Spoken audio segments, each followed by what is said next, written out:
What's up, everybody? It's Paul Hickey. I'm here with your data-driven daily tip, and I'm here with a special guest, Michael Antaran. He is the CEO of Carrot Wellness. I'm super pumped to have Michael on the show with me today, and we're going to be talking not only about his business, Carrot Wellness, and about the healthcare space, but also about something that I am really pumped about. He and I were just talking about it, voice-based apps, Alexa skills, Google Actions, and all that good stuff. Michael, welcome to the show, my friend. Thanks for being on with me. Well, thank you, Paul. I'm really pumped up about this myself. It's been a long time coming, and I'm glad I'm here with you today. I was just telling you a little bit about the Voice of Healthcare Summit that you were participating in, and how that connects to some of the things that I've done recently with the Nashville Voice Conference and Project Voice coming up with our mutual friend Bradley Metrock. But let's jump right into you and Carrot Wellness, and we've got another connection other than just Alexa skills. We've got a connection in Michigan there. I'm from Rochester, Michigan, and I hear you're based out of Royal Oak. But tell me a little bit about your origin story and your company. Yeah, sure. Great. Yeah. So, growing up in Michigan, I was the first one born in the United States from my parents. They came from the Philippines. I was born here, born in Wyandotte, Michigan. And my whole family's in the healthcare industry. My dad's a doctor. My mom's a nurse. My brother's a PA. And my sisters are in the hospitality area. So I was kind of the lone wolf. I'm the engineer of the family, right? So what I loved when I was growing up is I loved seeing these Ford cars around, all these, these Chevys, big engines. It was one of those things. So I always grew up wanting to be an automotive engineer, right? It was just fun. I love Jeeping. So that's one of the, greatest joys I have is the freedom to get on a Jeep, hit the grounds, hit the rounds over in Flint and go from there. And, being that I was fortunate enough to work at Chrysler at the time, a few years back, and then for a good solid 12 years, I would go to Moab testing out all the new Jeeps that we were releasing. So being born and raised in Detroit, I really love the automotive industry, and that's what I went into, right? And back in 2012, I decided to leave and start my own business, do a startup. There's a lot of things, life's short, right? And there's a lot of things I wanted still to accomplish. And what I was doing when I started having kids, in 2008, I had my second child, and as I was feeding them in the middle of the night, this was right when the iPhone was just released, I couldn't get to bed. So I just started programming. So I started making mobile apps. And so I started doing a side hustle of making mobile apps while working at Chrysler and feeding the kids in the middle of the night, right? So I was always running on empty, as you say, and making great mobile engaging apps. And then back in 2012, I decided to leave and make that my full-time gig and make Jeeping my hobby now instead of my job, right? So I'd be working, 60, 70 hours a week, and I'd love it. But now I started having a family, and, where's this going to take me? I can't have the same type of schedule. I really want to be integrated in their lives. When I look back at my childhood, my dad was always around. Like I said, he was a doctor, but he was always around, right? He was always there for my soccer games. My mom was always there. Either one of them were always there for us. And I was looking at the future of where I was going, and I was thinking, I'm taking all these trips. I'm loving what I'm doing, but, I feel like I'm going to miss out on, the most formative years of my kids' lives. And so I decided to leave and start an app development company. And that's how it all started. So it's been a great ride ever since.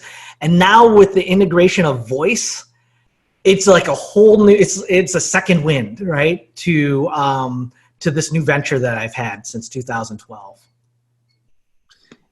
Yeah, that's awesome. So 2012, you basically were an early adopter in the mobile app, or 2008 rather, early adopter in the mobile app space, and started coding apps, and then 2012 made the jump to start your own company. So how did that translate into what you're doing today with Carrot Wellness? Because you've got an amazing mobile app. You're in the healthcare space, but really it's, to me, when I look at it, it's something, it appears to be something that anybody can get on board with and just walk, right? I mean, so how did that all transpire to decide, okay, I can basically code whatever kind of mobile app I want. How did you decide that you wanted to be in the healthcare space and you wanted to do kind of a consumer facing product that anybody could use? Oh, no, that's great. Yeah, connecting the dots is critical here. So, with a supportive wife, one of the best things is when I left the industry and started a mobile gaming company, we started making great games. Then fast forward a couple years later, in 2014, my wife approached me and she wasn't happy with things.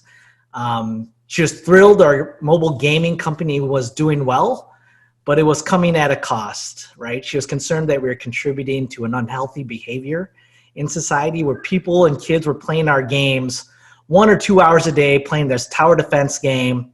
And that's not exactly what she signed up for, right? So for me to leave a great job to get kids to be complacent and gain weight, right? So that really hit me hard in 2014.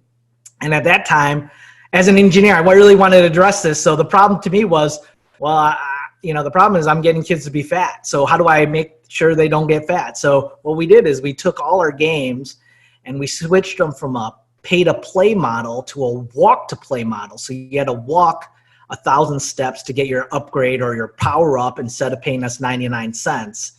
And that's what really took us in a whole different direction.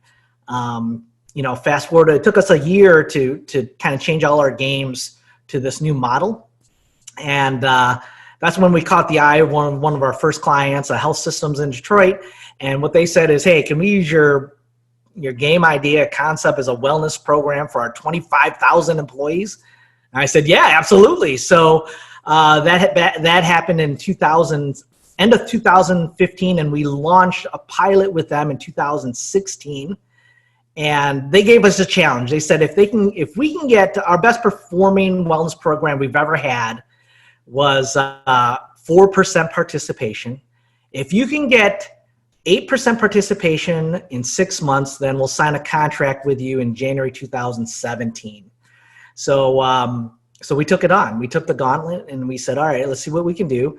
Sat down with them because we're a bunch of gamers, right? We're not behavioral scientists. We just know how to engage people on their mobile device. And a lot of this was, we really wanted to engage people in that, 5 to 15 second arena.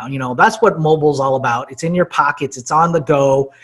You're in a Starbucks line. How do you get somebody to open up your game or your app in 10 seconds and satisfy a need for them? And that really segues to where we are today with voice, right? It's like you said, the news flash briefings that happen for 20 seconds. You get it, you consume it, and you move on. And you get what you need to know, and you move on, and you make the corrections. Well, to make this story a little bit longer than it should be, after 6 weeks of doing a pilot in one of their hospitals of 3,500 employees, we got 35% participation in 6 weeks with just 2 emails. So they called us back up and they said, hey, how do we move this to all 25,000 employees in 2 months? So we went from a pilot program to a full-fledged production multi-year contract with them to get their entire health system in just under 3 months. And when we look back on it now, it's so long ago and we've learned so much. It's the original ideas, the original concepts that we had. We only did it halfway. We only could get so far with mobile. And that's where voice really comes to play with us now. We really feel that we can achieve what we originally designed by using voice today, right? So that's exciting for us. Amazing story. So before we get into voice, I just need to kind of recap this because I think this is really cool. So you went from making and I think this is something that all entrepreneurs and small business owners, and they're basically our audience of this podcast. I think that all of us resonate with making a personal decision based on making a career decision based on something personally motivated. And so one for you was the jump that you made from Chrysler after having your first child. The second one was your wife coming to you and saying, like, just morally, I'm not sure I'm okay with this. What can we do? And then the other thing I love that I think successful business people do is they build something. They build something that's valuable, that works, that engages, and they don't necessarily have a contract. They don't necessarily have funding. They don't necessarily have. I mean, you did because of your company. You had revenue and things, but I think that the most successful people build something valuable first, and then they go tell people about it. And it sounds like, that's how you got your first contract, and you did what, like more than 6 times better than they wanted you to do, which is awesome. Yeah, which was a surprise to us, right? But we understood engagement, and when it boiled down to it, when it comes to personal health, it's all about engagement. If you don't have engagement, then you don't have, you can't improve, right? So, but we understood mobile engagement, and we're really getting to understand how voice engagement ties into it, right? So. Personal health is all about engagement.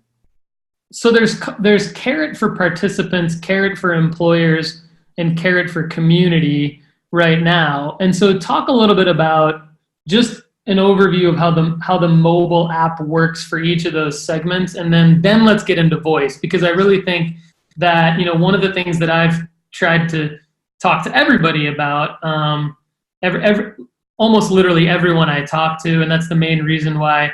I did the Nashville Voice Conference and have started to really do a lot of Alexa skills, kind of demo Alexa skills for small businesses, is incorporating the experience of Carrot. I think I want people to know, and I think you're going to be the perfect person to articulate this. I want businesses to know that you don't need to have an Alexa skill or a Google action that does everything for you, that's completely different from everything else you're already doing. You need that to just be integrated with and be supporting your current experience, right? I think that's the best place to start. So absolutely. Maybe tell us, that's like a loaded question I gave you, to talk about like the app itself, but then also talk about the extension of the experience into the voice space. Sure. So when we started, we made Carrot a mobile app that rewards you financially for walking. And we started with walking because it's simple, it's free. Everybody knows how to walk. There's no simpler instruction than the doctor saying, you need more activity, you need to walk more, right? And with a mobile device, whether you knew it or not, your phone is a pedometer, right? So we just tap into those pedometer features of your phone to extract the number of steps that you take every day. And then we have an artificial intelligence that's on the device that coaches you every day, that makes sense to you. So one of the things that we know from a gaming perspective, if you make something very relevant to an individual that makes only sense to them, they're going to engage with just a little bit more than usual, right? They're going to find a connection to that application or that product, and they're going to feel like it's theirs, right? And that's what we did with Carrot, right? We made a personal goal that made sense to you. So, Paul, knowing you, looking at you, you're probably, you walk about, let's say, 10,000 steps a day. I'm more on the 6,000 steps line, right? So my goals in Carrot are going to reflect what makes sense to me every Monday. Your goals are going to be, reflect something to you. As long as you make your goals and I make my goals, we both earn Carrot currency. So what we did is we normalize the way you walk so you can compete with everybody in the world. We basically made a handicap for your walking. So just like in golf, give me 40 strokes and I can compete with Tiger Woods, right? So, and Tiger would possibly play against me because it's going to be competitive for him. That's 40 strokes that he has to give me. He still has to make his eagles and his birdies while I make my triples and my doubles, right? So, but the idea here is we make it competitive so everybody can feel that they're playing on an even playing field. We level the playing field, and by having a level playing field, people can feel they can compete without worry, right? You can't sidestep or manually input data into Carrot. You actually have to do the work. And we started with, the mobile device helping us get there. Ultimately, just like you're saying, we moved Carrot to be a platform, right? it's not just mobile, it's everything. So Carrot is a platform that rewards you for healthy behaviors. And we just started with walking. And that's where it really segues into, mindfulness, meditation, which really gets into the voice space of things. We still integrate Carrot with voice, with our servers. And just knowing, instead of opening up the app to know what your goal is every day, it can be part of your own flash briefing, right? It fits it in there between your own personal flash briefing of what you like. And so you know what you need to walk today. And that's all you have to do is accomplish that.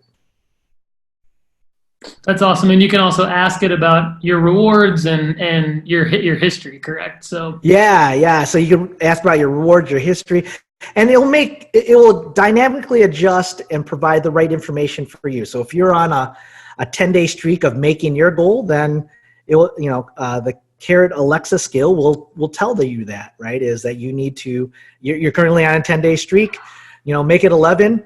You'll get into the top 10% of people this month that are, on a streak in the same pace as you, right? So it's these very relevant messages that are, it makes it very dynamic from our perspective, and it helps make the skill dynamic, so you always want to engage with it. Yeah, that's awesome. And it has this, fairly simple feature that I think a lot of people that are interested in maybe adding an Alexa skill or Google action to their platform need to know about, and that's called account linking. Basically, all it does is when you enable the skill in the Alexa Skills Store, it says account linking required, and then the next step is to go ahead and basically log into Carrot, correct?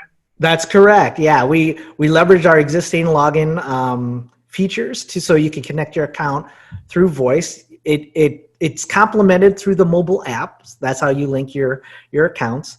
But it's really simple and it's really straightforward. And once you get them linked, then you can ask your device what it's going to be. I'm trying to be sensitive with all of them. I forgot to turn off all the devices around here so they don't inadvertently activate. So, but yeah, you just have to ask your skill what it is, what your goal is, and it will tell you. It's good you get the headphones on because I'm the one saying Alexa the whole time, and I've got my devices muted, so it's pretty good. So how has the adoption been of the Alexa skill itself versus the overall platform, people using the app? Sure. We had really good success with launching Carrot, and that was because we were able to work with our first client and really target 3,500 people, right? Well, this was what I love to share is the experience of mobile moving into voice. I already have a platform of users. So what we did is we put inside Carrot the ability to enable your skill right through the Carrot app, right? So if you do have Carrot currently, there's a number of things that you can do. You just have to swipe over to the Alexa skill and tap a button, and you can enable it and do your account linking from there, right? So we're in 39 countries and over 165,000 accounts on Carrot, and we launched the skill I think around mid-July, I believe, and we had great adoption. I think it was a 6 times adoption rate compared to our mobile app, and that's a lot of that has to do with we already have users, so they're one tap away within the Carrot app to enable their skill. The nice thing about Carrot is it's really simple to do, right? It's simple to download the app and start walking with it, and 85% of the people that are on Carrot engage with the app at least once a day. And that jumps to, typically it's like 4 times a day that they engage with Carrot. So if what we do is we put the Alexa skill right in the middle of where they need to see it, and they can simply enable it. We also have great marketing behind it. If you enable your skill in the first month, we'll give you some extra coins inside Carrot that you can use for the Carrot auction. So one of the things that really makes Carrot different is as you earn your currency by walking, you use your currency to bid on live auctions inside Carrot, where you can get a gift card that goes right to your phone. And so by incentivizing the enabling of the skill, you can earn extra currency so you can start bidding on those auction items. This is super valuable, Michael, to our listeners and our viewers here, because that's one of the biggest questions I get asked about incorporating a voice app on top of a pre-existing platform is like, how do you do it? How do you get people to see it? And you're talking about making data-driven decisions, which is obviously what I'm all about. You're talking about incentivizing, which is something that makes a ton of sense for everybody. It sounds like a win-win. So that's brilliant. At what point did you make the decision, you and your team, to roll out, I guess, to say, I'll back up a little bit. To say we're going to extend our platform into voice. B, when to roll it out. And then C, feel free to elaborate on like any other plans for voice, Google Action version or additional features for the Alexa skill, things like that. Yeah, so we are looking at moving into Google Actions, absolutely. It was about a year ago this time that we started seeing the tremendous traction that Alexa started having. And on top of that, Google Actions started to proliferate out there, right? So it was a year ago this time that we said, all right, we really need to take another look at this to see if this is something that we want to get into. We could see all the tools that were getting developed to make it even easier.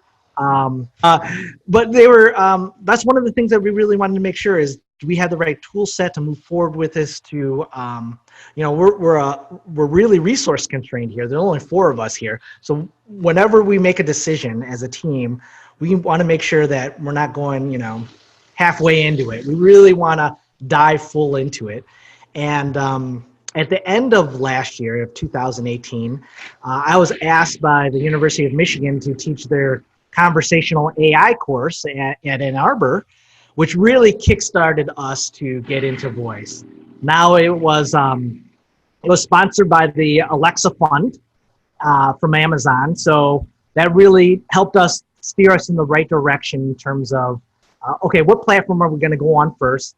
It was clear to us, but it was even better to know that we were being supported by Amazon and the Alexa Fund for me to teach the next generation of programmers how to make great skills out there. So we took the next 6 months to really build out the platform, and fundamentally we had a great platform to start with. So it was all about getting the right touch points on the platform. But yeah, that was how we kind of got into Alexa, and we're looking at going into Google Actions very soon.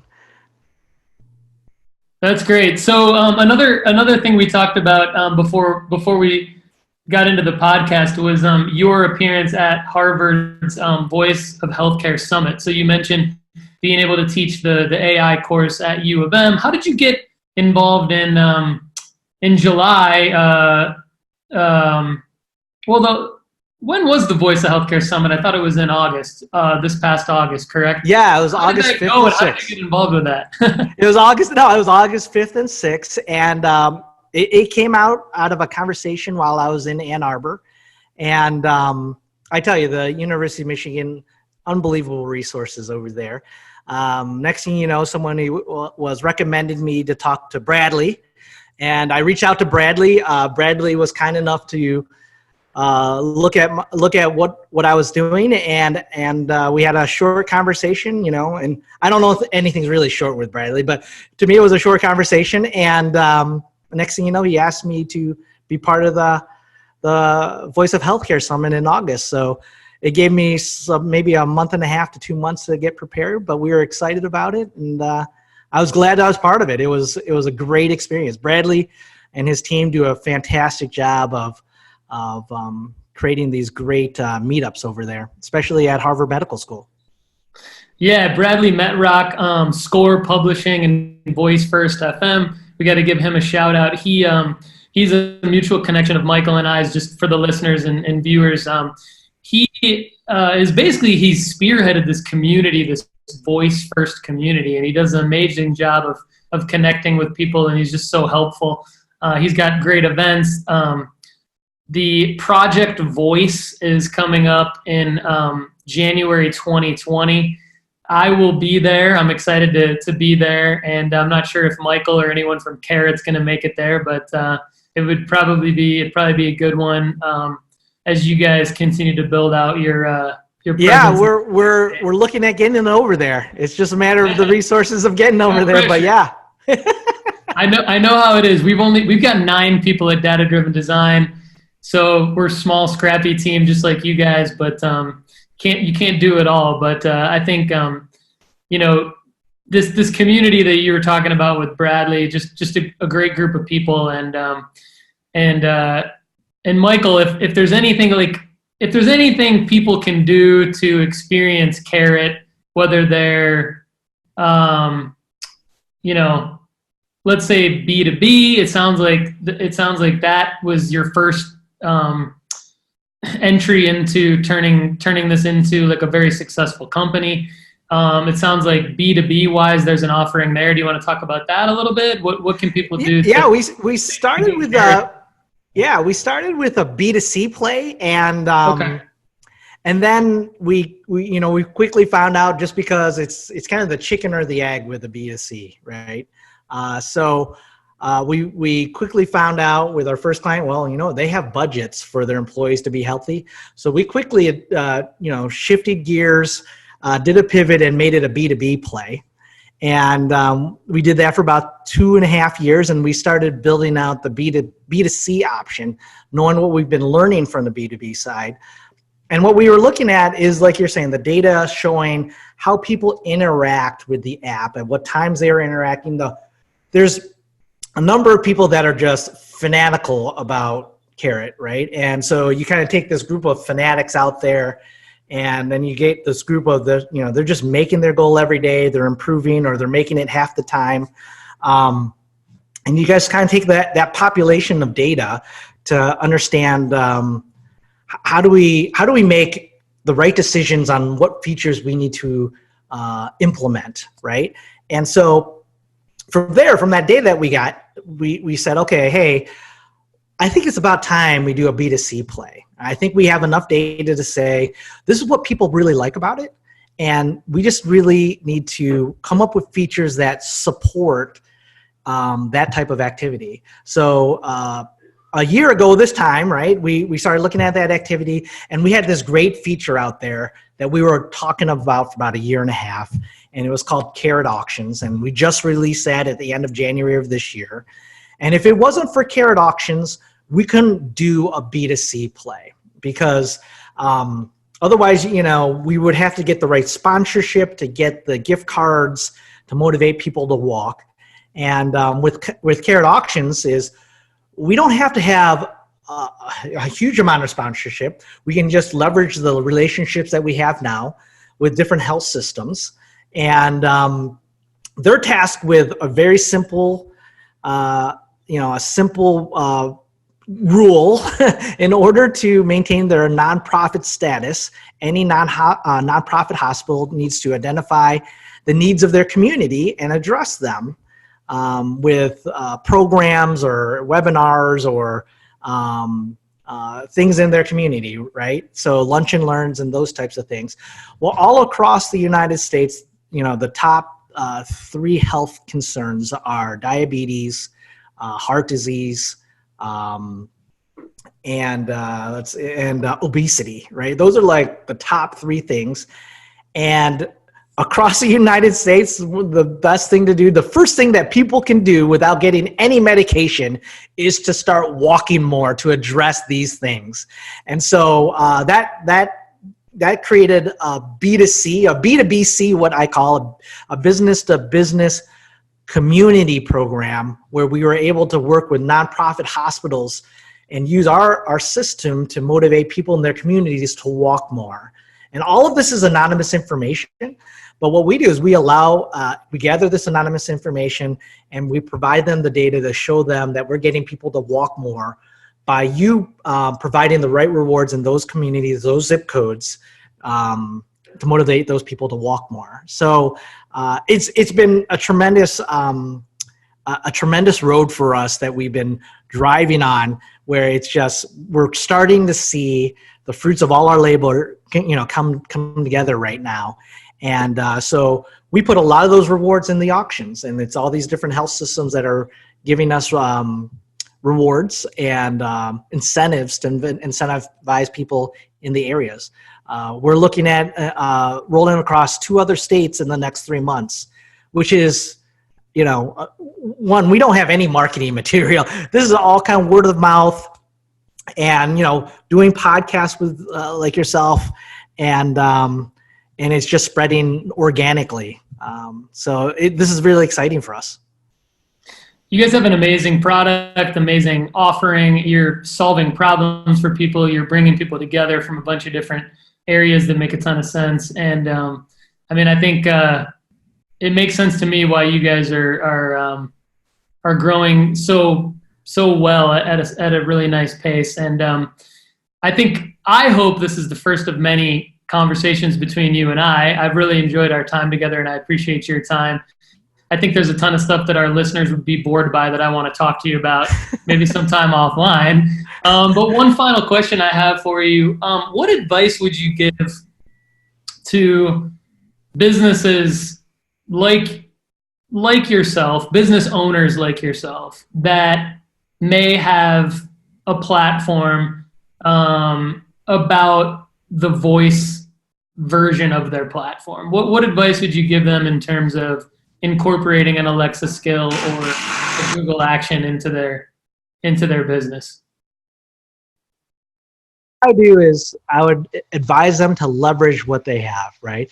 I'm all about being resourceful, and with 4 guys on my team, we use the right data to make the right decisions at the right time, right? So and that's the only way to survive in a startup. And I'm sorry, just over my head here. But that's the only way to survive, is actually using the data that makes sense to you in order to make these great skills. And so what I would definitely advise them is, make sure you look at the data. I know there's a lot of feeling that comes into play, and everybody has that, right? If you wouldn't be in this business going into a startup unless you had some gut reaction to something that you think you could solve, right? So don't forget to look at the data to make sure you back up your assumptions and rethink about and revisit all your different assumptions you made, so you can make sure you're still on that right path to profitability, right? Don't forget about the data. Make sure it drives where you want to be, and it kind of drives what you were predicting before you started. It's always great to have a gut feeling about something, but as an engineer, I always want to make sure I have a pathway I need to follow. If I'm not on that pathway, does it make any sense to continue on or not? Absolutely. I love it. You're speaking my language with the data-driven decisions. Michael Antaran, thank you so much for your time. CEO of Carrot Wellness, doing great things. I'm Paul Hickey. For more free digital marketing tips, go to dataoveropinions.com. Thanks, everybody, and have a great day.